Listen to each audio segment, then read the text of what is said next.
हाँ तो बच्चों, इस इलेक्ट्रिसिटी के एपिसोड नंबर 4 में हम लोग देखेंगे विभवांतर को पोटेंशियल डिफरेंस। ये पोटेंशियल डिफरेंस क्या है? तो ये किसी धारावाही जो चालक तार है उसके किसी दो बिंदुओं के बीच विभव का अंतर है। तो धारा प्रवाहित जब किसी चालक में होती है तो उसके दो बिंदुओं के बीच विभवांतर उत्पन्न हो जाता है। क्या उत्पन्न हो जाता है? विभवांतर उत्पन्न हो जाता है। अब मान लो कि यहाँ एक सेल लगाया गया है और एक धारा प्रवाहित हो रही है और ये जो तार है इस पर दो बिंदु लिए गए हैं A और B। यहाँ पर विभव है VA और B पर विभव मान लेते हैं VB। तो कहाँ पर विभव ज़्यादा होगा? तो A पॉइंट पर विभव ज़्यादा होगा, क्योंकि विभव क्या है?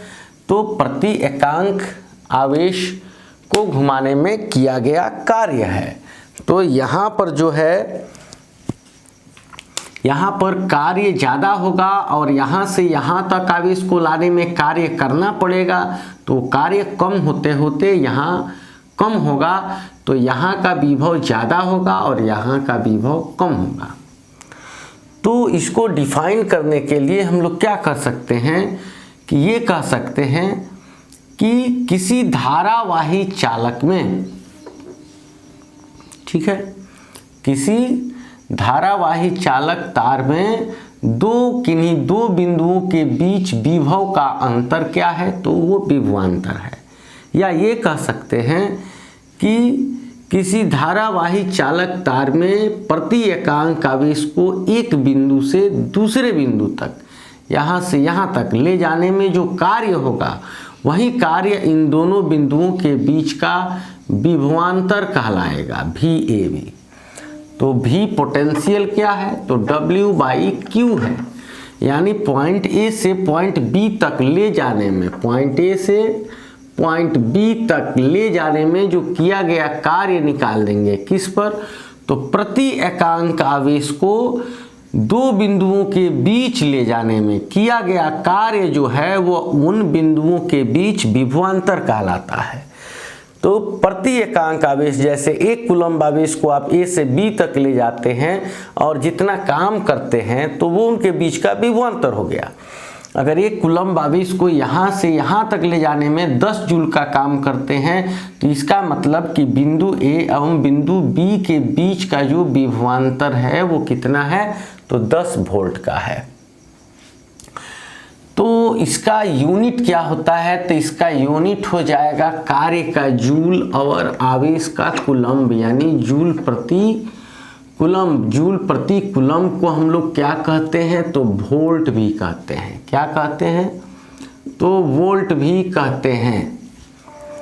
तो विभवांतर का मात्रक क्या है? तो विभवांतर का मात्रक क्या है? तो वोल्ट है। तो 1 वोल्ट को कैसे डिफाइन करेंगे? तो 1 वोल्ट को डिफाइन करने के लिए फ्रॉम V=W/Q के द्वारा पोटेंशियल डिफरेंस, जो दो बिंदु के बीच अगर पोटेंशियल डिफरेंस 1 वोल्ट है तो वो कब होगा? जब उन दो बिंदुओं के बीच कार्य जो होगा वो कितना होगा? 1 जूल होगा। कितना आवेश को ले जाने में? तो 1 कूलम्ब आवेश को ले जाने में। तो हम लोग ये कह सकते हैं कि यदि प्रति एकांक आवेश को एक से दूसरे बिंदु तक ले जाने में, प्रति एकांक आवेश को एक से दूसरे बिंदु तक ले जाने में यदि 1 जूल कार्य करना पड़ता है तो उन बिंदुओं के बीच का विभवांतर 1 वोल्ट कहा जाता है ना। If 1 joule work is to be done to move per unit charge from one to another point, then it means the potential difference between the points is 1 volt। ठीक है। और ये जो है अब इसी तरह से अब जो है, अगर छोटे तौर पे अगर हम लोग ओम के नियम की बात करें, जब विभवांतर की बात चल रही है, तो अगर हम लोग ओम्स लॉ की बात करें,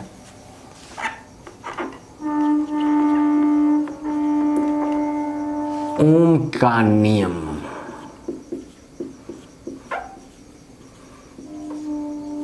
ओम्स लॉ, ओम क्या कहते हैं? ओम कहते हैं कि किसी चालक में जो प्रवाहित विद्युत धारा की प्रबलता है, स्ट्रेंथ जो है, इसका जो परिमाण है, वह उसके सिरों के बीच दिए गए विभवांतर के समानुपाती होता है।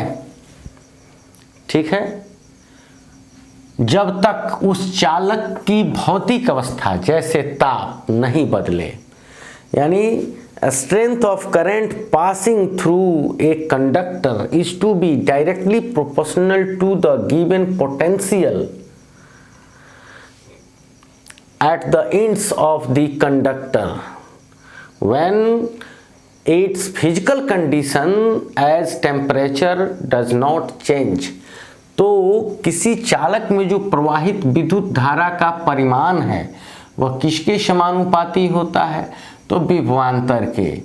कब तक? जब तक चालक की कोई भौतिक अवस्था नहीं बदले, जैसे चालक का ताप नहीं बढ़े, क्योंकि ताप होगा, बढ़ेगा तो इसका मतलब विद्युत जो ऊर्जा है वो उष्मा ऊर्जा के रूप में बदल रही है। तो विभवांतर बढ़ाने के बावजूद भी धारा का मान चालक में नहीं बढ़ेगा, क्योंकि विद्युत धारा उष्मा ऊर्जा के रूप में चेंज होने लगेगी। तो इसने क्या बताया था? मोटे तौर पे अगर हम लोग एक बात करें किसी सर्किट की, अगर किसी परिपथ की हम लोग बात करें, तो उसने कहा ये कि मान लो अगर यहाँ 6 वोल्ट का हम लोग दे रहे हैं पोटेंशियल, ठीक है, और धारा इसमें चल रही है कितनी? तो 1 एम्पियर। कितनी? तो 1 एम्पियर। फिर अब हम लोग पोटेंशियल हम लोगों ने बढ़ा दिया कितना का? 12 वोल्ट का। तो कितना? 2 एम्पियर। फिर 18 वोल्ट, फिर 3 एम्पियर, फिर 24 वोल्ट, फिर 4 एम्पियर, फिर 30 वोल्ट पर कितना? 5 एम्पियर। उसने यही बताया था कि जैसे जैसे आप विभव बढ़ाओगे वैसे वैसे धारा का स्ट्रेंथ, प्रबलता उसकी बढ़ेगी। जैसे 6 वोल्ट पर 1 एम्पियर, 12 पर 2 एम्पियर, 18 वोल्ट पे 3 एम्पियर। यानी यहाँ आप क्या देख रहे हैं कि विद्युत धारा जो है वो किसके समानुपाती है? तो वो विभवांतर के समानुपाती है। तो जब समानुपाती के चिन्ह को हटाते हैं तो एक कांस्टेंट लेते हैं और उस कांस्टेंट को हम लोग R से डिनोट करते हैं। ठीक है, तो यहाँ लिख सकते हैं कि जहाँ R क्या है? तो R एक प्रोपोर्शनल कांस्टेंट है, यानी समानुपाती नियतांक है, जिसे क्या कहते हैं? जिसे प्रतिरोध कहते हैं, जिसे प्रतिरोध कहते हैं। अब ये प्रतिरोध आप क्या देख रहे हैं कि ये कांस्टेंट है, क्योंकि अब इस इक्वेशन से क्या मिला? तो R इक्वल टू V/I मिला।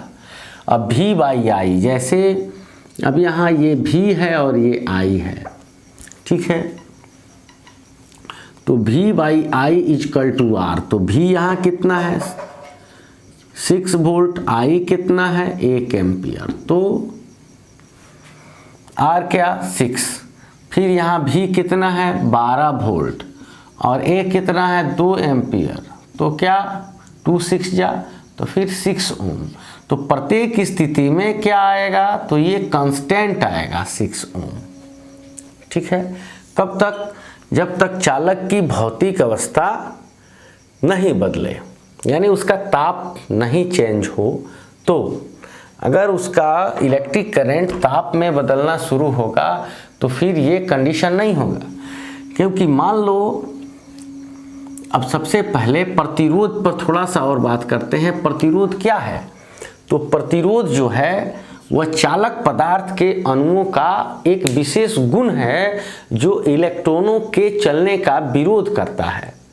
यानी इलेक्ट्रॉन जब चालक के अंदर चलना चाहते हैं, आगे की ओर बढ़ना चाहते हैं, तो एक प्रकार से फ्रिक्शन, एक घर्षण जो है अणुओं के बीच, अणुओं के द्वारा जो गति के विपरीत दिशा में काम करता है, वो प्रतिरोध उत्पन्न करता है। तो जो चालक जो है जिसका प्रतिरोध ज़्यादा होगा उसमें धारा की प्रबलता कम होगी एक ही समान विभवांतर पर। अगर दो चालक हैं, अगर एक तांबा का है और एक चांदी का है, तो चांदी का प्रतिरोध कम है तो उसमें समान विभवांतर पर अधिक धारा चलेगी, और तांबा का प्रतिरोध ज़्यादा है तो उतना ही विभवांतर पे, चांदी के ही विभवांतर पे उसमें कम धारा चलेगी, क्योंकि उसके अणु जो है इलेक्ट्रॉनों को रोकना चाहेंगे। तो एक तरह से क्या है? ऑब्स्ट्रक्शन है। ऑब्स्ट्रक्शन एक तरह से विरोध है, प्रतिकार है इलेक्ट्रॉनों के चलने का। तो जब भी इलेक्ट्रॉन जो है किसी चालक के अंदर आगे की ओर बढ़ना चाहते हैं तो उनके गति के विपरीत दिशा में जो अणुओं के द्वारा एक विरोधी बल, घर्षण कह सकते हैं उसको, काम करता है, एक रुकावट जो पैदा होता है अणुओं के द्वारा, उसी को प्रतिरोध के नाम से जानते हैं। जिस चालक का प्रतिरोध जितना कम होता है उसे उतना ही अच्छे क्वालिटी का चालक माना जाता है। तो अब जो है R = V/I की जो हम लोग बात कर रहे थे, अब मान लेते हैं कि कोई जो है कंडक्टर, अब उस कंडक्टर की क्षमता है 5 एम्पियर करंट चलाने की। उस चालक की क्षमता कितनी है? 5 एम्पियर करंट, 1 2 3 4 5 एम्पियर करंट को ये आसानी से चला सकता है।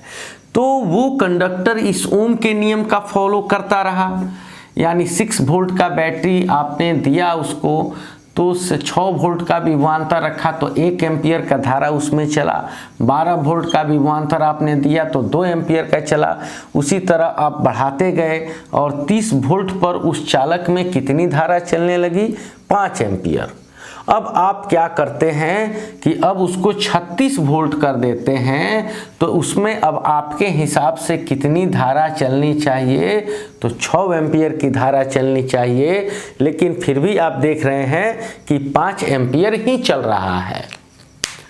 तो 1 एम्पियर क्या हो गया?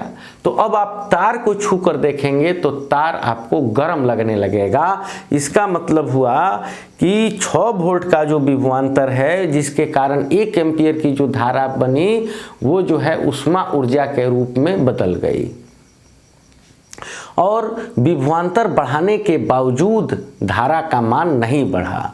अब आप 36 से 42 वोल्ट कर देते हैं, तो 42 वोल्ट पर आपको 7 एम्पियर की धारा मिलनी चाहिए, लेकिन अब आपको 4 एम्पियर की धारा मिलेगी, क्योंकि चालक का ताप जैसे जैसे बढ़ता है वैसे वैसे इलेक्ट्रॉन आपस में टकराने लगते हैं और इस टक्कर की संख्या बढ़ने लगती है। टक्कर की संख्या बढ़ने के कारण इलेक्ट्रॉनों के मार्ग में बाधा उत्पन्न होता है, और इस प्रकार लगातार परिपथ में तार के अंदर चलने वाले धारा का परिमाण लगातार गिरता जाता है, जब वोल्टेज लगातार बढ़ भी रहा हो उस स्थिति में। अब तो वोल्टेज और ज़्यादा, जितनी जल्दी बढ़ाएंगे उतना और ज़्यादा आपके धारा का परिमाण गिरेगा और तार उतना ही अधिक तेज़ी में गर्म होने लगेगा। तो आप अपने तार के शक्ति के हिसाब से ही ये ओम का नियम काम करेगा। जब तार गर्म होना शुरू हो गया तो उस समय ये ओम का जो है नियम वो फेल कर जाएगा। तो ओम के नियम के बारे में हम लोग आगे कुछ और देखेंगे कि आखिर ये जो आर है, हम लोगों ने जो समानुपाती नियतांक, यहाँ विद्युत धारा सीधा समानुपाती है किसके? तो विभवांतर के।